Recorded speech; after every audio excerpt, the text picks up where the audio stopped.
Vous l'avez peut-être déjà remarqué, ce matin, les prix à la pompe sont censés baisser. 35 centimes pour le gazole a promis vendredi sur RMC Michel-Édouard Leclerc, 35 centimes de moins. Hier, le gouvernement a dégainé une remise à la pompe de 15 centimes par litre pendant 4 mois. Coup de pouce qui entrera en vigueur dès le 1er avril, à 10 jours donc du premier tour de l'élection présidentielle. Une mesure vivement critiquée par l'ensemble des candidats. Paul Barcelone.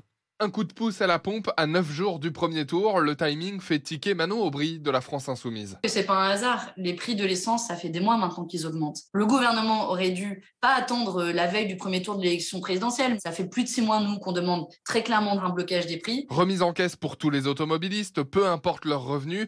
Pourtant, cette mesure est très inégalitaire, explique Mélanie Vogel, porte-parole de Yannick Jadot. Ça équivaut à un chèque de 70 euros pour la personne qui a une Clio et 140 euros pour la personne qui a un SUV. Donc en fait, c'est une mesure qui aide davantage les personnes qui ont des véhicules plus polluants. Ça n'a aucun sens. Mesure électoraliste, inégalitaire, mais aussi complètement dérisoire pour Marine Le Pen, la candidate du Rassemblement national. La baisse de 15 centimes par litre, ça n'est même pas à la hauteur des augmentations de taxes qui ont été décidées par Emmanuel Macron. Donc à l'évidence, ça n'est pas à la hauteur de la gravité de la situation d'aujourd'hui et peut-être d'ailleurs de demain. Je ne peux pas laisser dire que l'État s'en met plein les poches, répond Jean Castex.